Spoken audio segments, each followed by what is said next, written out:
Halo, perkenalkan nama saya Dewi Krisnawati Sihombing, NPM 2109 10210 dari Priyodi PGSD. Di sini saya akan menjelaskan struktur tubuh makhluk hidup, yaitu struktur alat gerak hewan dan manusia, struktur tubuh tumbuhan.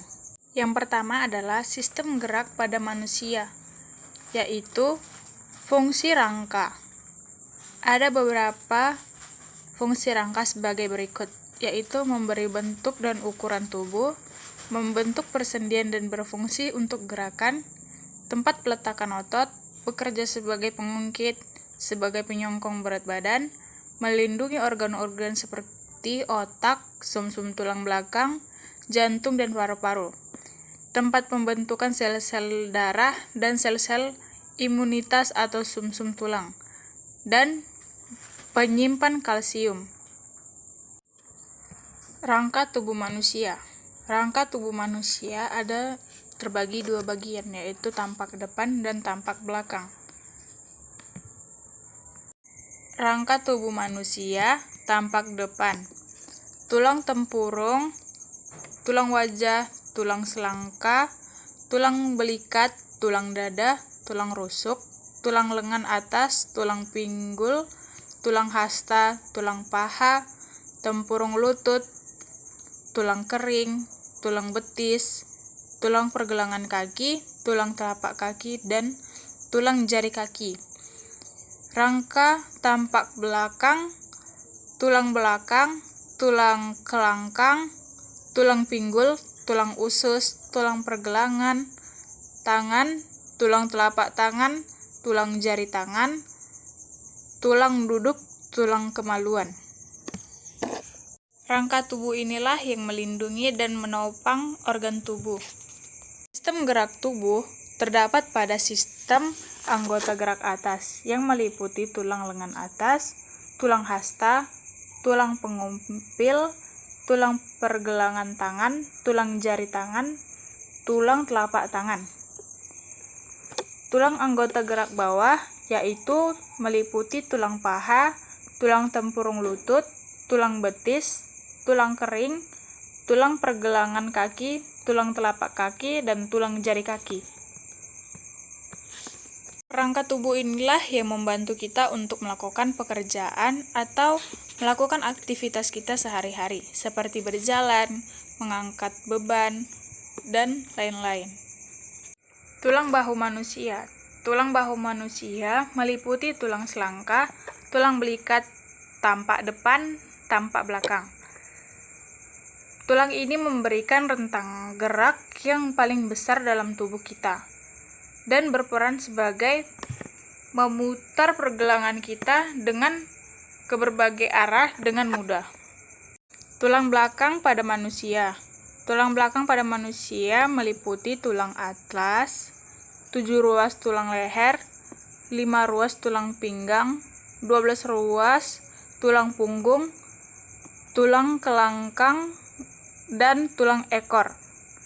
Tulang inilah yang berfungsi untuk menyongkong tubuh serta melindungi saraf tulang belakang.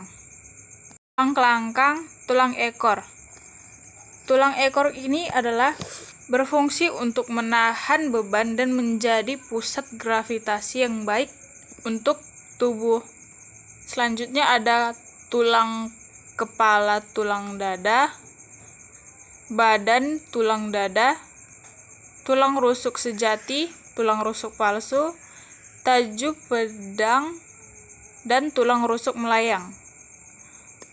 Tulang inilah yang melindungi paru-paru dan jantung kita. Tulang tengkorak pada manusia meliputi tulang ubun-ubun, tulang kepala belakang, tulang pelipis, tulang pipi, tulang rahang bawah, tulang rahang atas, tulang hidung, tulang air mata, tulang baji, dan tulang dahi. Tulang tengkorak berfungsi untuk melindungi otak dari suatu benturan. Struktur tulang. Struktur tulang meliputi osteosit. Osteosit adalah osteoblas yang terbenam dalam matriks tulang yang berhubungan dengan sel osteosit lain dan juga osteoblast pada permukaan tulang melalui kanalikuli yang mengandung cairan ekstraseluler. Lakuna adalah rongga pada tulang di antara lamela yang ditempati oleh sel-sel tulang hidup pada tulang rawan atau kondroksit dan tulang keras atau osteosit. Saluran Halfers. Saluran yang sejajar dengan sumbu tulang. Di dalam saluran terdapat pembuluh-pembuluh darah dan saraf. Berfungsi sebagai suatu saluran yang sejajar dan sumbu tulang. Di dalam saluran terdapat pembuluh-pembuluh darah dan saraf. Kanalikuli berfungsi sebagai penghubung antara sel tulang, suatu sistem saraf, dan pembuluh darah sehingga membentuk suatu sistem Halfers.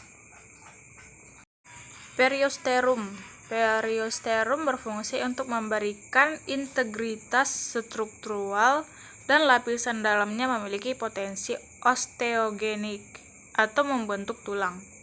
Pembuluh darah merupakan bagian dari sistem sirkulasi di dalam tubuh manusia.